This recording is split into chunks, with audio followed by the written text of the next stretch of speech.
নেশা শব্দটাকে তুমি কিভাবে দেখো, পজিটিভ নাকি নেগেটিভ? আমার জানা মতে তোমাদের মধ্যে 99% মানুষই এই শব্দটাকে নেগেটিভভাবে দেখে। কারণ এতদিন ধরে তোমরা শুধুমাত্র ফেসবুকের নেশা, ইনস্টাগ্রামের নেশা কিংবা মোবাইল ফোনের নেশার সাথে পরিচিত ছিলে, কিন্তু আজ আমি তোমাদের এমন এক নেশার সাথে পরিচয় করিয়ে দিব যা তোমার জীবনে নেগেটিভ নয় বরং পজিটিভ ইম্প্যাক্ট ফেলবে। কি কিছুটা অবাক হচ্ছ? ভাবছো কি এমন নেশা থাকতে পারে যা তোমার জীবনে পজিটিভ ইম্প্যাক্ট ফেলবে? তাহলে আমি তোমাদের জানিয়ে রাখি যে আমি তোমাদের পড়াশোনার নেশার কথা বলছি। যে নেশা একবার যদি তোমাকে ধরে ফেলে তাহলে স্টুডেন্ট লাইফে তোমাকে ঠেকানোর সাধ্য আর কারো নেই।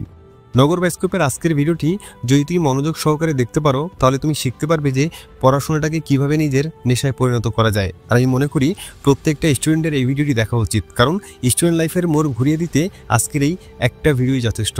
তো চলো শুরু করা যাক। একটা বাস্তব উদাহরণ দিয়ে শুরু করি। তোমরা ঘন্টার পর ঘন্টা ধরে মোবাইল ফোন স্ক্রলিং করলেও বোরিং হও না, কিন্তু পড়ার টেবিলে বসার 30 মিনিটের মধ্যে ছটফটানি শুরু হয়ে যায়, বিরক্ত লাগা শুরু হয়ে যায় পড়াশোনার প্রতি। মনে হতে থাকে যে কখন পড়াটা শেষ করে হাতে মোবাইল ফোনটা নিবে। আর এরই মাধ্যমে বোঝা যায় যে মোবাইল ফোনের প্রতি তুমি আসক্ত। এটা তোমার কাছে এক প্রকার নেশার মতো। কিন্তু কেমন হবে যদি তোমার এই নেশাটা মোবাইল ফোনের উপরে না হয়ে পড়াশোনার প্রতি হয়? যদি সত্যি এমনটা হয় তাহলে একজন স্টুডেন্টের জীবনের 70% সমস্যার সমাধান হয়ে যাবে। কারণ স্টুডেন্ট লাইফে একজন শিক্ষার্থীর সবচেয়ে বড় দায়িত্ব হলো নিজের পড়াশোনাটা ঠিকমতো চালিয়ে যাওয়া। বাবার মাথার ঘাম পায়ে ফেলে রোজগার করা টাকাগুলো দিয়ে কেনা খাতাগুলোর পৃষ্ঠায় যেন প্রেমপত্র লেখা না থাকে। মাস শেষে স্কুল, কলেজ কিংবা কোচিংয়ের বেতনের টাকাগুলো যেন বৃথা না যায়। যদি তুমি এই বিষয়গুলো নিশ্চিত করতে পারো তাহলে বুঝে নেবে যে তুমি একজন আদর্শ স্টুডেন্ট। আর যদি এমনটা না হয় তাহলে তুমি হয়ে যাবে এক বেঈমান। কারণ তোমার বাবা কিংবা ভাই তাদের মাথার ঘাম পায়ে ফেলে রক্তকে পানি করে যে টাকাগুলো উপার্জন করে তোমার পড়াশোনার জন্য দেয় সেগুলো রীতিমতো বৃথা যেতে দিচ্ছ তুমি। এবার অনেকেই বলবে যে ভাই আমিও পড়তে চাই কিন্তু পড়াশোনায় আমার মন বসে না। আর তোমার এই সমস্যার সমাধানে আমি তোমাকে মাত্র 4টি রুলস ফলো করতে বলবো, যেগুলো ফলো করার মাধ্যমে তুমি তোমার পড়াশোনাকে এক অন্য লেভেলে নিয়ে যেতে পারবে। রুলস নাম্বার 1, স্যাটিসফ্যাকশন তৈরি করা। যদি তোমাকে প্রশ্ন করা হয় যে পড়াশোনা করে তোমার লাভ কি, তাহলে এই প্রশ্নের উত্তর দেওয়ার আগে তুমি হয়তো মনে মনে ভাববে, আরে ভাই এটা আবার কেমন প্রশ্ন? কারণ সকলেরই তো জানা আছে মানুষ নিজের ভবিষ্যৎকে এস্টাবলিশ করে ভালো একটা চাকরি পাওয়ার আশায় পড়াশোনা করে। কারণ যদি ভালো কোনো চাকরি কিংবা বিজনেস শুরু করতে না পারে তাহলে এমন পড়াশোনার তো কোনো মানে নেই, তাই না? অর্থাৎ এর মানে দাঁড়ায় যে পড়াশোনা করার ফলে তুমি ভালো একটা চাকরি পাবে কিংবা নিজের একটা স্টার্ট আপ শুরু করতে পারবে, এবং সেগুলো থেকে নিজের যে ইনকাম হবে তা দিয়ে তুমি নিজে এবং তোমার পরিবারকে স্বাচ্ছন্দ্যে চালাতে পারবে। ভবিষ্যতে তোমার ছোট ভাই, বোন কিংবা তোমার সন্তানের জন্য আলোকিত একটা ভবিষ্যৎ রেখে যেতে পারবে। কিন্তু এসব জেনে লাভ কি? কাজের কাজ তো কিছুই হচ্ছে না। পড়াশোনা তোমাকে একটি ব্রাইট ফিউচার উপহার দেবে জেনেও তোমার পড়াশোনা করতে ইচ্ছে করে না। কারণ মানুষের দরকার ইনস্ট্যান্ট স্যাটিসফ্যাকশন, বাংলায় বলতে গেলে তাৎক্ষণিক সন্তুষ্টি। মানুষ প্রকৃতিগতভাবে ইনস্ট্যান্ট স্যাটিসফ্যাকশনকে খোঁজে, কারণ আমাদের মস্তিষ্ক এমনভাবে তৈরি যা আমাদের সাময়িক আনন্দ বা তাৎক্ষণিক পুরস্কারকেই বেশি প্রায়োরিটি দেয়। যখনই আমরা কোনো কাজ করি এবং দ্রুত ফলাফল দেখি, মস্তিষ্ক ডোপামিন নামক এক ধরনের হ্যাপি কেমিক্যাল ছাড়ে যা আমাদের ভালো লাগার অনুভূতি দেয়। এ কারণেই মানুষ দ্রুত কিছু পাওয়ার লোভে পড়ে যায়। আর পড়াশোনার সময় বিশেষভাবে ইনস্ট্যান্ট স্যাটিসফ্যাকশন চাওয়ার কারণ হলো পড়াশোনা হলো দীর্ঘমেয়াদী বিনিয়োগ, ফলে তাৎক্ষণিক ফলাফল দেখা যায় না। তাই মস্তিষ্ক অস্থির হয়ে ছোট ছোট আনন্দের খোঁজ করে। তাই যদি পড়াশোনার ভেতরেই ইনস্ট্যান্ট স্যাটিসফ্যাকশন তৈরি করা যায় তাহলে মস্তিষ্ক উৎসাহিত হয় আরও মনোযোগ ধরে রাখার জন্য। এবার প্রশ্ন হলো কিভাবে ইনস্ট্যান্ট স্যাটিসফ্যাকশন তৈরি করা যায়। মনে করো তুমি ছোট্ট একটা লক্ষ্য ঠিক করেছো, আর সেই লক্ষ্য পূর্ণ হলেই তোমার জন্য অপেক্ষা করছে পুরস্কার। হয়তো প্রিয় কোনো খাবার, হয়তো তোমার ভালো লাগার একটা সিরিজের 30 মিনিটের কোনো এপিসোড। একটি ছেলে ছিল, তার নাম ছিল রাহাত। পড়াশোনার কথা মনে হলেই তার মন ভরে যেত ক্লান্তিতে। পৃষ্ঠার পর পৃষ্ঠা দেখে মনে হতো এত কিছু কিভাবে সম্ভব। একদিন রাহাত চিন্তা করলো যে কিভাবে নিজের পড়াশোনার প্রতি আগ্রহ বাড়ানো যায়। আর এরপর সে নিজের সাথে একটা চুক্তি করলো। চুক্তিটি ছিল প্রতিবার ছোট্ট একটা টার্গেট শেষ করবো আর নিজেকে একটা পুরস্কার দেব। প্রথম দিন রাহাত ঠিক করলো 10টা পৃষ্ঠা শেষ করলে নিজেকে একটা চকলেট দেবে। তারপর সে পড়তে শুরু করলো। প্রথমে মন টানছিল না, কিন্তু মনে পড়ে গেল টার্গেট শেষ করলেই পুরস্কার আছে।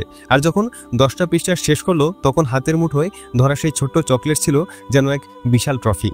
পরের দিন আরেকটা চুক্তি করলো, 20 মিনিট পড়া শেষ হলে পছন্দের সিরিজের একটি এপিসোড দেখবে। আর এভাবেই পড়াশোনা তার কাছে একটি যুদ্ধ নয় বরং একটা খেলা হয়ে উঠলো। পাশাপাশি পড়াশোনার প্রতি আগ্রহটাও আরও বেড়ে গেল। আচ্ছা, পড়াশোনা মানেই কি শুধু বইয়ের বোঝা, নীরবে ঘন্টার পর ঘন্টা একঘেয়ে মুখ গুজে থাকা? মোটেও না।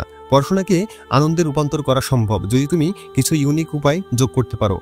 সবসময় মনে রাখবে, যেটা উপভোগ করা যায় সেটা শেখা অনেক সহজ হয়ে যায়। তো চলো এবার কথা বলা যাক পড়াশোনাকে কিভাবে ইন্টারেস্টিং বানানো যায় এটা নিয়ে। সাদা পাতায় নিছক শব্দের সারি নয়, নিজের চিন্তাভাবনাকে ছড়িয়ে দিতে শেখো। মাইন্ড ম্যাপ তৈরি করো যেখানে একটা মূল আইডিয়া থেকে ডালপালা মিলে ছড়িয়ে যাবে অন্যান্য তথ্য। রঙিন কলম ব্যবহার করে আলাদা আলাদা বিষয় বা গুরুত্ব চিহ্নিত করলে চোখের সামনে বিষয়গুলো পরিষ্কার হয়ে যাবে। এতে শুধু মুখস্থই নয়, বুঝে পড়ার অভ্যাস গড়ে উঠবে। পড়ার সময় চারপাশের নীরবতা অনেক সময় একঘেয়ে লাগতে পারে, তখন হালকা ইনস্ট্রুমেন্টাল বা লোফাই মিউজিক বাজাও। এ ধরনের সুর একদিকে মন শান্ত করে, অন্যদিকে মনোযোগ ধরে রাখতে সাহায্য করে। তবে খেয়াল রাখবে, গান যেন রক টাইপ বা লাউড না হয়, যাতে গানের কথা তোমার পড়ার চিন্তাভাবনাকে অন্যদিকে নিয়ে না যায়। আবার সবসময় একলা পড়া ক্লান্তিকর হতে পারে। বন্ধুদের সাথে মিলিত হয়ে ছোট ছোট কুইজ খেলতে পারো, যেমন কে সবচেয়ে কম সময়ে উত্তর দিতে পারে অথবা কে সবচেয়ে মজার উদাহরণ দিতে পারে। আর এভাবে পড়ার মাধ্যমে পড়াশোনাকে তোমার কাছে অনেক ইন্টারেস্টিং লাগবে এবং পড়াশোনার প্রতি তোমার বোরিংনেস একদম উধাও হয়ে যাবে। রুলস নাম্বার 3, নির্দিষ্ট টাইম আর লোকেশন সিলেক্ট করো, যখন এবং যেখানে তুমি কমফোর্টেবল। কখনো কি ভেবেছ কেন কিছু মানুষ সবসময় তাদের লক্ষ্যে পৌঁছে যায় আর কিছু মানুষ মাঝপথেই হার মানে? ফারাকটা কোথায় জানো? ফারাকটা হলো নিয়মিত অভ্যাস। আর এই অভ্যাস গড়ে ওঠে নির্দিষ্ট সময় আর স্থান নির্ধারণের মাধ্যমে। যখন তুমি প্রতিদিন একটি নির্দিষ্ট সময় পড়তে বসো, তখন তোমার মস্তিষ্ক নিজেই প্রস্তুত হয়ে যায়। মন আর শরীর বুঝে ফেলে এখন কাজের সময়। তখন আর জোর করে পড়তে বসতে হয় না, নিজেরই মন চায় বই খুলে বসতে। এটাই হলো সফলতার অন্যতম চাবিকাঠি। একটা নির্দিষ্ট স্থান, হোক সেটা তোমার টেবিলের এক কোণা বা জানলার পাশে একটা চেয়ার, সেই স্থানটা তোমার মস্তিষ্কের জন্য হয়ে ওঠে ফোকাস জোন। কারণ ওই জায়গায় এলে তোমার মন বুঝে যাবে তোমার এখনই পড়ার সময়। আর ভিডিওটা দেখা শেষ করে অবশ্যই কমেন্ট করে জানিয়ে দেবে যে তোমরা কে কোথায় পড়তে বসো। এবার কথা বলবো আজকের ভিডিওর সর্বশেষ রুলস নিয়ে, আর সেটা হলো ডিজিটাল ডিস্ট্রাকশনকে দূরে রাখা। আজকের দিনে প্রযুক্তি আমাদের জীবনের অবিচ্ছেদ্য অংশ। ইন্টারনেট, মোবাইল, সোশ্যাল মিডিয়া সবকিছু আমাদের জ্ঞানের ভান্ডার খুলে দিয়েছে, কিন্তু একই সাথে এগুলো হয়ে উঠেছে পড়াশোনার জন্য সবচেয়ে বড় বাধা। ডিজিটাল ডিস্ট্রাকশন যদি সময় মতো নিয়ন্ত্রণ করা না যায়, তবে তা আমাদের স্বপ্ন ছিনিয়ে নিতে পারে। এবার আসি কেন ডিজিটাল ডিস্ট্রাকশন ভয়ঙ্কর। পড়তে বসে যখন হঠাৎ মেসেঞ্জারে মেসেজ আসে বা ইনস্টাগ্রামে নোটিফিকেশন জ্বলে ওঠে, তখন মনোযোগ ভেঙে যায়। ইউনিভার্সিটি অফ ক্যালিফোর্নিয়ার একটি গবেষণা বলছে, একবার মনোযোগ বিচ্ছিন্ন হলে তা পুরোপুরি ফিরে আসতে গড়ে 23 মিনিট 15 সেকেন্ড সময় লাগে। বারবার নোটিফিকেশন চেক করতে গিয়ে পড়ার সময় বেড়ে যায়, অথচ কিছুই ভালো মতো শেখা হয় না। প্রত্যেক দিন গড়ে একজন শিক্ষার্থী 2 ঘন্টারও বেশি সময় বিনা প্রয়োজনে মোবাইল স্ক্রল করে কাটায়। কেউ যদি পড়তে বসে 10 মিনিট পর পর ফেসবুক স্ক্রল করে, তাহলে যেই পড়া শেষ হতে সময় লাগার কথা 2 ঘন্টা, সে পড়া 5 ঘন্টায়ও শেষ হয় না। এবার বলি কিভাবে ডিজিটাল ডিস্ট্রাকশনকে নিজের থেকে দূরে রাখবে। নাম্বার 1, পড়ার সময় মোবাইল এয়ারপ্লেন মোডে দিয়ে রাখো বা সম্পূর্ণ বন্ধ করে রাখো। নাম্বার 2, পড়ার আগে সব প্রয়োজনীয় ফাইল বা নোট ডাউনলোড করে রাখো, যেন পড়ার সময় ইন্টারনেট খোলার প্রয়োজন না হয়।